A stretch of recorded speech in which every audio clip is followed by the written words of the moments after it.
I recently replayed Metroid Prime 2 Echoes in anticipation of a potential remaster.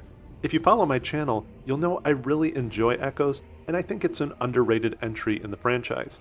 And every time I save the planet Aether, I can't help but notice many elements that feel almost more at home in a Zelda game than in a Metroid title.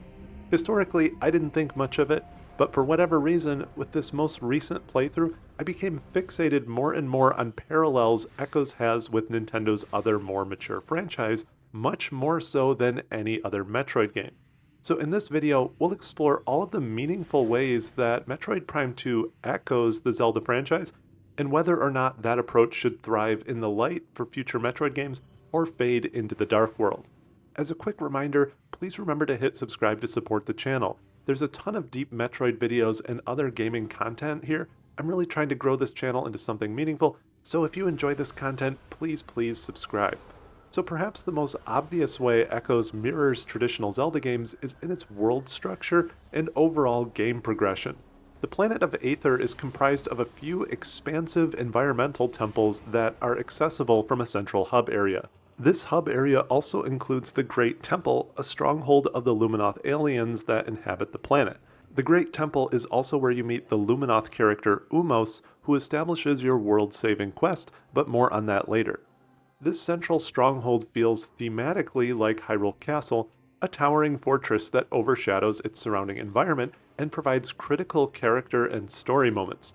Samus must retrieve stolen planetary energy from each temple in the surrounding regions to restore power to this main temple and destroy the Dark World version of Aether once and for all. This is thematically similar to many Zelda games that require you to collect medallions or special items from a series of temples to purify a region and access the lair or fortress of the final boss. In some ways, this overall world design is very different from most Metroid games. In fact, I think this game is structurally more different from Prime 1 than most people realize. Echoes instead more closely mirrors classic Zelda games, which are essentially a series of temples or dungeons tied together by a small overworld. Classic Zelda overworlds contain additional collectibles, as well as world-building characters and side quests.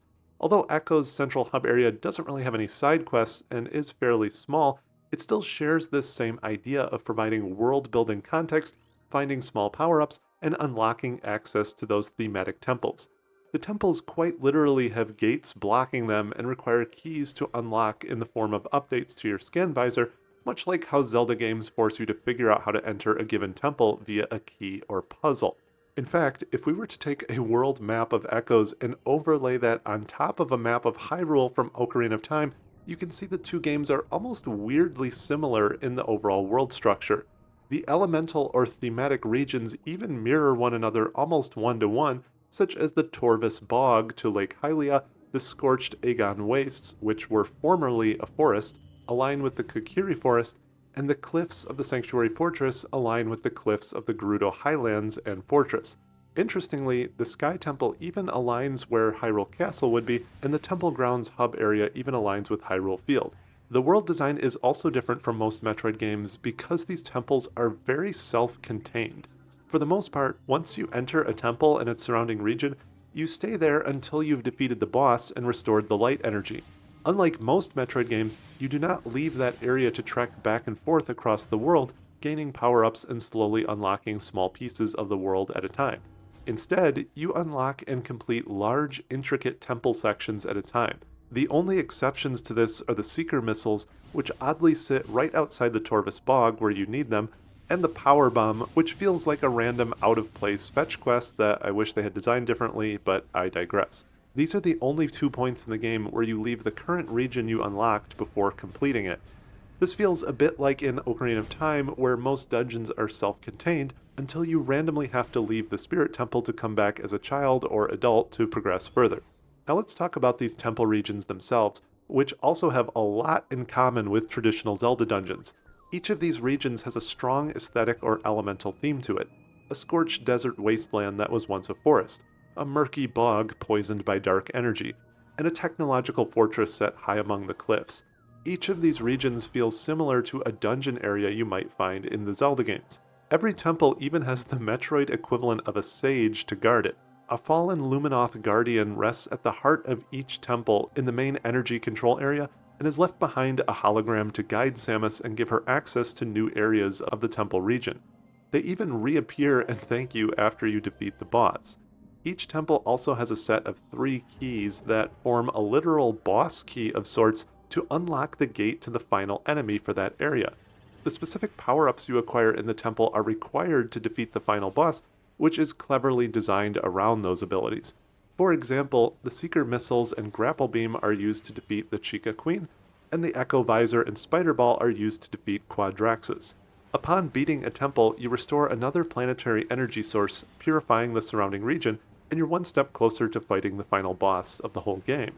Just like in Zelda games such as Ocarina of Time, the temples even offer a method of world fast travel, at least once you have the light suit. Echoes also heavily invests in the idea of a light and dark world. The planet Aether is split into 2 versions of itself, and you use energy portals to travel back and forth between them.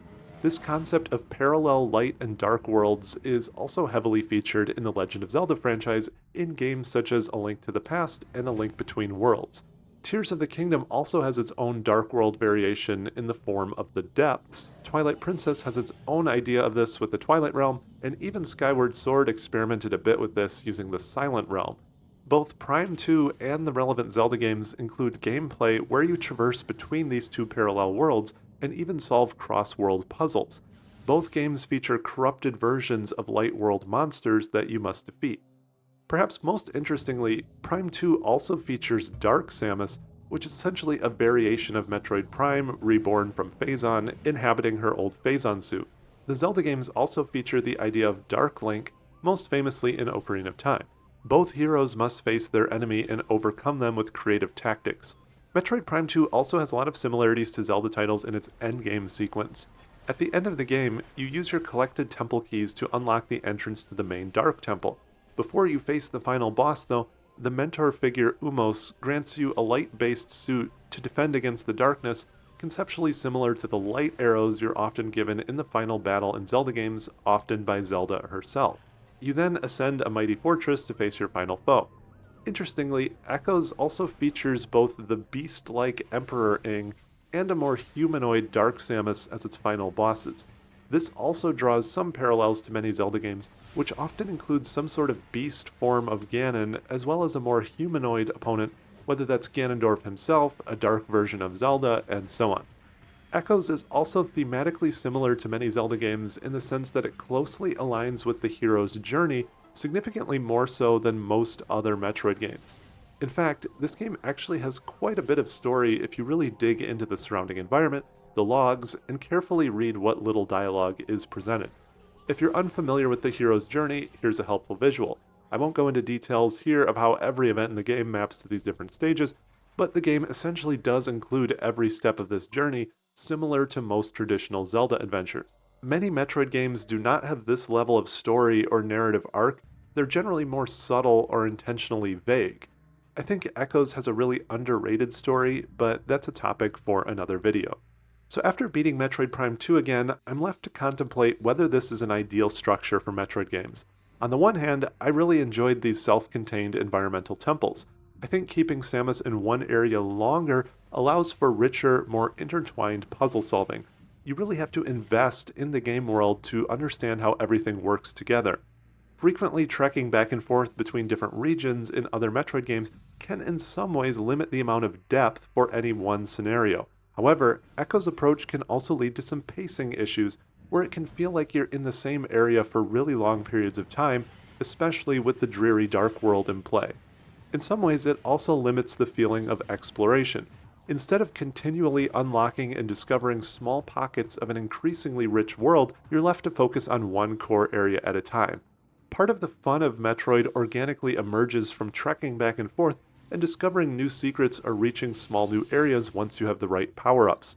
So I think my ideal design for a Metroid game, or more specifically Metroid Prime 4, would be a combination of both approaches. I'd love to see deep, complex temple areas make a return, but I'd also love to see a more expansive, interconnected world filled with secrets and rooms between those areas. Aside from the basic Temple Grounds region, Echoes has very little land area outside of the 3 main temple areas, so I'd love to see those dungeon areas integrated more organically or seamlessly into a broader, connected world rather than just awkwardly separating each area off from each other with an elevator. So what do you think? Do you enjoy the design decisions of Echoes? Would you like to see self-contained dungeons make a return? Or do you enjoy the more sprawling, interconnected structure? What would be your ideal world architecture? Please hit subscribe and leave a comment, and let's discuss.